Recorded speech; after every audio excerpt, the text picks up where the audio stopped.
Hello future leaders, welcome to this channel. मेरा नाम है Yuvraj Singh Shekhawat and before starting this very interesting, light and funny video, always remember one thing, be a spokesperson for India. अब जो comedians हैं वो काफ़ी सारे reasons की वजह से आजकल पॉपुलर हैं। कुछ कॉमेडियंस गलत रीजंस की वजह से और कुछ कॉमेडियंस इतने अच्छे रीजंस की वजह से पॉपुलर हुए हैं। और रिसेंटली हमें एक ऐसा वायरल वीडियो देखने को मिला है जो सोशल मीडिया पे काफी तेजी से फैल रहा है। और मैं बात कर रहा हूं एक ऐसे कैनेडियन वीडियो की जिसमें कि एक इंडिविजुअल 25 साल बाद दोबारा रिटर्न करता है। और जहां पे 25 साल पहले एक हैशटैग था आई एम कैनेडियन, क्योंकि उस टाइम तो इतने हैशटैग्स पॉपुलर नहीं हुआ करते थे, बट अब जिस तरीके से सोशल मीडिया बढ़ रहा है उसमें आपको बहुत सारे हैशटैग्स पॉपुलर होते हुए दिखते होंगे। और इस टाइम पे जो सबसे ज्यादा पॉपुलर एक हैशटैग है वो है वी आर कैनेडियन। और ये मैं बात कर रहा हूं जेफ डगलस की। तो जेफ डगलस ने एक वीडियो बनाया था 25 साल पहले, एक बियर एडवर्टीजमेंट था। हालांकि मैं एंडोर्स में सपोर्ट नहीं करता हूं, drinking is injurious to health, तो प्लीज ध्यान रखिएगा। बट उन्होंने एक बहुत ही अलग तरीके से एक बियर एड बनाया था, उसको 25 साल बाद दोबारा से उसका रीमेक किया गया है, उसका एक वर्जन बनाया गया है। जिस तरीके से अभी यूएस और कनाडा के बीच में टेंशंस और कन्फ्लिक्ट चल रहे हैं, जिस तरीके से वो थ्रेट कर रहा है, पुश कर रहा है इनकी बाउंड्रीज को, राइट, और एक बुली के तौर पे नजर आ रहा है। तो कैनेडियंस को यूनाइट करने के लिए ये वीडियो बनाया गया है। और हमें ऐसा देखने को मिल रहा है कि सोशल मीडिया पे काफी सारे लोग यूनाइटेड हो चुके हैं, जिसमें एक शैनन है, वो कहती हैं कि आफ्टर 25 ईयर्स जो the Canadian beer guy is back, a true comedian icon, जो कि जब हमें सबसे ज़्यादा ज़रूरत थी वो उस टाइम पे खड़े हैं।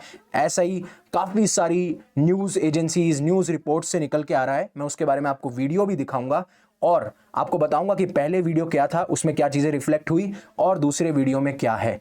ध्यान आगे से ध्यान रखिएगा।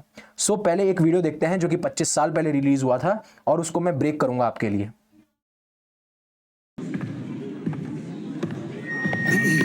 Hey, I'm not a lumberjack or a fur trader. सो ये बोलते हैं कि ना तो मैं लंबर जैक हूं ना मैं फर ट्रेडर। अब लंबर जैक कौन होते हैं? वो इंडिविजुअल्स जिनके पास में या तो एक्स होती है या टूल होते हैं जिससे कि वो वुड्स को काटते हैं। और दूसरा फर ट्रेडर्स, आपको पता है, जो फर को ट्रेड करते हैं। तो अगर आप कनाडा की हिस्ट्री या फिर इकोनॉमिक डेवलपमेंट्स में उठाओगे तो इन दोनों चीज़ों का बहुत प्रोमिनेंट और बहुत मुख्य रोल रहा है। इसलिए वो कहते हैं कि ना तो मैं लंबर जैक हूं, ना ही मैं क्या नाम है फर ट्रेडर हूं, और ना मैं इग्लू के अंदर रहता हूं। ये चीजें साफ साफ कहते हुए नजर आते हैं। फिर उसके बाद में वो यूनाइटेड स्टेट्स, कहीं ना कहीं ये हिंट देते हैं कि वो यूनाइटेड स्टेट्स और कनाडा, जो कि दोनों के नेबरिंग नेशंस हैं, आसपास के नेशंस हैं, तो उसके बीच में कंपैरिजन दिखाते हैं कि यहां पे हमारे पास में पीएम है तो कहीं पे आई हैव पीएम नॉट प्रेसिडेंट। एक बार ध्यान दीजिएगा। I speak English and French, not American. तो ये कहते हैं कि I have PM not president, I speak English and French not American, and it's not Donald Trump, it's Krasnov. मजाक कर रहा हूं, ये उन्होंने नहीं कहा है, ये तो आपको पता होगा कि हैशटैग क्रैसनोव जिसको हमने कवर किया था। और उसके बाद में कहते हैं कि जैसे अमेरिकन्स बोलते हैं कि वी अमेरिकन्स अबाउट को बोलते हैं अबूट, तो इस तरीके से वो कुछ यूएसए की तरफ पंच कसते हुए नजर आते हैं। कॉमेडी का बहुत ही अच्छा इस्तेमाल करते हुए नजर आते हैं। हमारे इंडियन कॉमेडियंस को भी इनसे कुछ सीखना चाहिए। फिर वो बोलते हैं कि हम पीस कीपिंग की बात करते हैं, हम पुलिसिंग की बात नहीं करते। और उस टाइम पे भी कनाडा कितना इंपॉर्टेंट देश है उनके लिए और कैसे वो कैनेडियंस को यूनाइट कर सकते हैं उसके बारे में भी बात की जाती है।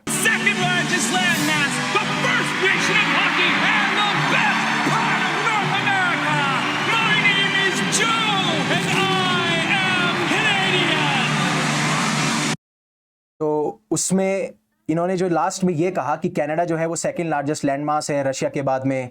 हम पहले ऐसे देश थे जो हॉकी के अंदर आए और हमारा देश बहुत ज़्यादा समृद्ध है, बहुत ज़्यादा पॉसिबिलिटीज़ यहाँ नज़र आती हैं। मेरा नाम है जेफ और मैं हूँ एक कैनेडियन। अब कैसे ट्रांजिशन हुआ है आई एम कैनेडियन से वी आर कैनेडियन, उसके बारे में बात करने से पहले अनअकैडमी आपके लिए लेके आया है फ्लैट 60% ऑफ, जिसमें कि आप मैक्सिमम डिस्काउंट अवेल कर सकते हैं अगर आप मेरा कोड यूज़ करते हैं, दैट इज़ YUVI50। अब इसमें आपको क्या करना है, ये हमारे कुछ कोर्सेज हैं, आगाज, प्रारंभ, आरंभ, इग्नाइट। तो आप किसी भी बैच में एनरोल करते हैं तो आपको लिए सारे बैचेस का एक्सेस फ्री मिलेगा। और जैसे कि आगाज 2027 में मैंने साइंस एंड टेक और एनवायरमेंट की एनसीईआरटीज को मैं कंप्लीट करा चुका हूं। 9 मार्च से मैं इकोनॉमिक्स की एनसीईआरटीज लेके आ रहा हूं, जिससे कि आपको फियर ऑफ मिसिंग आउट ना हो। अगर आप सीसेट में अंडर कॉन्फिडेंट हैं, आपको लगता है कि अभी तैयारी अच्छे से नहीं हुई है, तो मधुकर कोटावे सर ने अपना एक पर्सनलाइज कोर्स डिजाइन किया है ओनली फॉर 2999। डिस्क्रिप्शन में आपको लिंक मिल जाएगा। अब जब ये वीडियो वायरल हुआ तो इस वीडियो में सबसे इंपॉर्टेंट ये लाइन थी कि we are not 51st anything. अब आप सबके दिमाग में एक चीज तो जरूर खटकी होगी कि जैसे जब डोनाल्ड ट्रंप ने जस्टिन ट्रूडो को अपने प्राइवेट रेसिडेंट मार ए लार्गो पे बुलाया था डिनर करने के लिए, जिस तरीके से कनाडा और यूएस में काफ़ी टेंशन चल रही थी, चाहे से वो इलीगल इमिग्रेंट्स की हो, चाहे से वो कुछ बॉर्डर इश्यूज हों, या फिर जो ड्रग फेंटालाइन है उसका क्राइसिस हो, या फिर जिस तरीके से ट्रेड डेफिसिट देखने को मिलता हो, तो उस टाइम पे वो जोकिंगली कहते हैं कि कनाडा को 51st स्टेट बन जाना चाहिए और मैं आपको गवर्नर बना दूंगा। और उन्हें नहीं पता था कि कैनेडियंस उनका ही जोक बना देंगे और एक ऐसी कॉमेडी वीडियो रिलीज करेंगे जो कि इतनी वायरल हो जाएगी, जिसकी वजह से पूरा कनाडा यूनाइट हो चुका है साथ में, और एक साथ उनके अंदर पैट्रियोटिक फीलिंग आ चुकी है। और बाद में तो ये अटकलें लगाई जा रही थी कि कहीं ये जोकिंगली नहीं कहा गया है, ये सीरियस है। ट्रंप जो है कनाडा को मिला सकते हैं एज ए 51st स्टेट, और उसके बाद में जो ट्रेड डेफिसिट है, क्योंकि कनाडा से बहुत ज्यादा माल आता है अमेरिका के अंदर, इंस्टेड ऑफ जो अमेरिका से माल जा रहा है कनाडा के अंदर, तो उसकी वजह से ट्रेड डेफिसिट होता है वो बहुत ज्यादा है। तो ट्रंप जो बोलते हैं कि मैं टैरिफ्स लगाता हूं, किसके ऊपर? चाइना के ऊपर, मैक्सिको के ऊपर, कनाडा के ऊपर। कनाडा मैक्सिको तो उनके नेबरिंग नेशंस हैं। इस तरीके की बातें निकल के आती हैं। और अब जो वीडियो वायरल हो रहा है, मैं आपको वो दिखाना चाहता हूं, एक बार आप वो देखिएगा, आपको पता चलेगा कि क्या एक्चुअली में हुआ है। Benefit of the doubt, like maybe he was confused or just joking or just maybe he really needed a double. अब यहां पे एक चीज समझिएगा, मैं आपको रेफरेंस भी बताता हुआ कि उन्होंने किस हिसाब से किया और कैसे उन्होंने सरकाज़म के थ्रू, सटायर के थ्रू यूएस को टारगेट किया है। तो वो उस टोन से शुरू करते हैं जिस तरीके से मोस्टली कैनेडियन शुरू करते हैं, बहुत ही पोलाइट, बहुत ही थॉटफुल वे में। तो वो जो यूएस के प्रेसिडेंट हैं उनके ऊपर कटाक्ष मार रहे होते हैं और वो ये कह रहे होते हैं शायद वो जोक कर रहे होंगे, शायद वो कंफ्यूज होंगे, तो उनके लिए उनको एक चीज चाहिए, दैट इज डबल। तो ये वहां की एक कॉफी है, बहुत फेमस है, और इसके ऊपर अभी आपको क्लियरली नहीं दिख रहा होगा, यहाँ पे पोटस लिखा हुआ है। POTUS stands for president of the United state. और ये कहते हैं कि हमने काफी लोगों को काफी बार बेनिफिट ऑफ डाउट दिया है और उसका ये फायदा उठाते हुए नजर आते हैं। But this isn't that guy. फिर ये बोलते हैं कि it's not this guy, These aren't those people, and those are not the Rockies. फिर जिस तरीके से डोनाल्ड जे ट्रंप ने अपने ट्विटर पे ये पोस्ट किया था, उनका सोशल मीडिया जो प्लेटफॉर्म है वहां पे पोस्ट किया था, ओ कनाडा, और वो रॉकी माउंटेन्स की तरफ देख रहे हैं क्योंकि उनका मकसद ये था कि मैं कनाडा को अपना 51st स्टेट बना लूंगा। तो ये यहाँ पे मजाक करते हुए नजर आते हैं कि दिस इज नॉट रॉकी। और आपको पता होगा कि रॉकी माउंटेन्स एक चेन है जो कि कनाडा और यूनाइटेड स्टेट से पास होती है। They mistake our modesty for meekness, our kindness for consent, our nation for another star on their flag, and our love. फिर उसके बाद में बोलते हैं कि लोगों ने हमें काफी अंडर एस्टिमेट कर रखा है। लोगों को लगता है कि हम वीक हैं क्योंकि हम हम्बल हैं, राइट? और लोगों को यह भी लगता है हम हर चीज को मान जाएंगे क्योंकि हम काइंड हैं, और इस वजह से दूसरी कंट्री ये चाहती है कि वो हम पे कभी भी राज कर पाएंगी। फिर एक बहुत ही सरकास्टिक और बहुत ही अच्छा कंपैरिजन करते हुए नजर आते हैं। Have a look at it. Putin with their love of a hot cheesy Putin. They think तो वो ये कहते हैं कि we are in love with Putin. वहां की एक बहुत ही फेमस डिश है जिसमें फ्राइज होती हैं, कुछ चीज होता है, कुछ ग्रेवी होती है, not that hot and sexy Putin. ये सारी बात करते हैं और फिर उसके बाद threaten us and push us around, but they do not know us. That artificially drawn line they keep talking about, not artificial, and it's not on a map. It's right here. फिर उन्होंने कहा कि जो Donald Trump claim करते हैं कि एक artificial border है, तो ना, not on artificial border, not on map, Canada lies here. यहां से निकलता है कनाडा। उसके बारे में ये बात करते हुए नजर आते हैं। काफी ऐसे फेमस इंडिविजुअल्स हैं कनाडा के, जैसे कि टेरी रॉक्स, जिन्होंने पूरी कनाडा में रन किया था विद प्रोस्थेटिक लेग्स। कुछ ऐसे म्यूजिशियन का नाम लेते हैं। Sang about this is the birthplace of peanut butter and ketchup chips and yoga pants. It is the land of universal health care, but we are not the 51st. फिर बोलते हैं कि we are not 51st anything. We are the first to unite in a crisis, the first to build bridges, not walls, and the first to stand on guard for thee. My name is Jeff, and we are Canadian.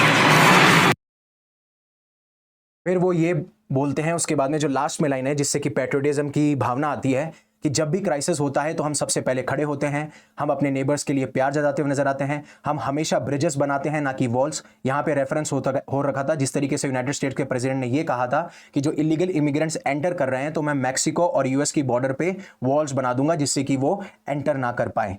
तो जो original जो Canadian थे, जहां पे I am Canadian का जो नारा बाहर निकला था, हैशटैग बाहर निकला था, उसमें वो बियर को प्रमोट कर रहे थे और जो कैनेडियन आइडेंटिटी है उसके बारे में बात कर रहे थे।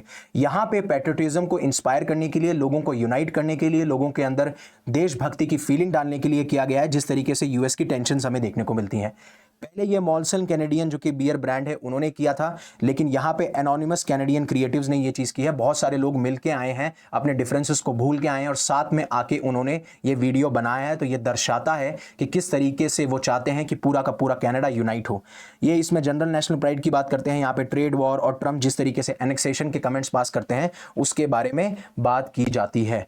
और उसके बाद इस वीडियो के बाद तो ऐसा हुआ कि ट्रंप ने जो फैसला लिया था कि मैं कनाडा और मैक्सिको के ऊपर टैरिफ्स लगाऊंगा, उसको मैं 1 महीने के लिए, एक बार के लिए पोस्टपोन कर देता हूं। मजाक कर रहा हूं मैं भी, ऐसा कुछ नहीं है। इस वीडियो के बाद में ऐसा कुछ नहीं हुआ है, लेकिन ट्रंप सरकार ने यह जरूर फैसला ले लिया है कि वो जो टैरिफ्स लगाने वाले थे उसको 1 महीने के लिए रोक देंगे। जिस तरीके से जैसे उन्होंने टैरिफ लगाया तो वहां पे उनका स्टॉक मार्केट क्रैश कर जाता है, वहां पे डॉलर की जो प्राइस है वो गिर जाती है as compare to other currencies. और सबसे बड़ी दिक्कत यह है कि अमेरिकन मार्केट में स्ट्रक्चरल इनएफिशिएंसीज हैं, यानी कि उनका ढांचा ऐसा है अमेरिकन मार्केट का जिसकी वजह से उनको बहुत दिक्कत होने वाली है इन टैरिफ से। अब ट्रंप तो बात करते हैं कि मैं जॉब्स क्रिएट करना चाहता हूं, मैं हमारी इंडस्ट्रीज को कॉम्पिटिटिव बनाना चाहता हूं, मैं मैन्युफैक्चरिंग हब बनाना चाहता हूं, बट इशू बहुत सारे हैं।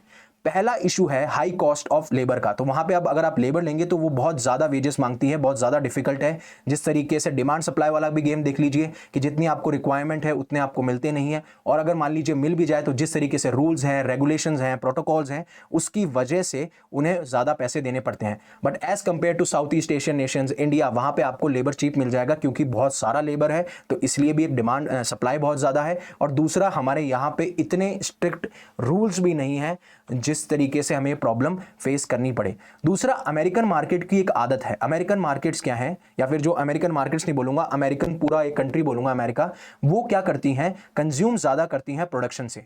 अगर आप जितना प्रोड्यूस कर रहे हो उससे ज़्यादा कंज्यूम करोगे तो आपको बाहर के जो माल हैं, चाहे वो रॉ मटेरियल हो या फिर वो खाने के कुछ सामान हो या कंज्यूमर प्रोडक्ट्स हो, वो आपको बाहर से मंगाने पड़ेंगे।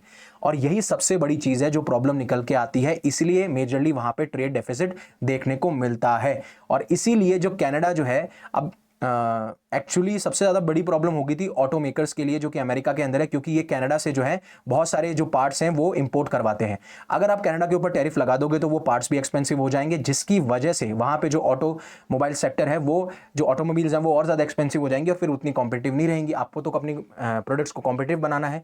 तो ये सारे इश्यूज़ हमें देखने को मिलते हैं। अनअकैडमी आपके लिए लेके आया all India prelim mock test जो कि होने वाला है 9 मार्च 2025 को। तो आप इसमें एनरोल करना मत भूलिएगा, आपको डिस्क्रिप्शन में लिंक मिल जाएगा। बहुत ही लाइट वीडियो था, लेकिन सबसे अच्छी बात यहाँ पे 2-3 चीजें निकल के आती हैं कि किस तरीके से आप अगर कॉमेडी का एक कंस्ट्रक्टिव यूज करो तो आप पूरे देश को यूनाइट कर सकते हो, जिस तरीके से यूएस और कनाडा की टेंशंस बनी हुई हैं। इससे हमें भी सीख मिलती है, जिस तरीके से रीसेंट इंसिडेंसेस रहे हैं तो वहाँ पे कॉमेडी को किस तरीके से इस्तेमाल किया जाना चाहिए।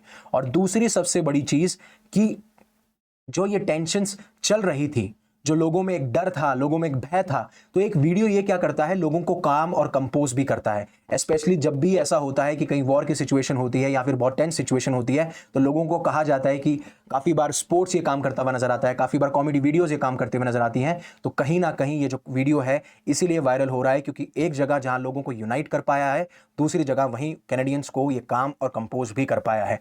आपकी क्या राय है, प्लीज़ कमेंट सेक्शन बताइएगा। I will be waiting for it. So thank you very much for giving me your precious time. Stay safe, stay happy, शब्बा खैर एंड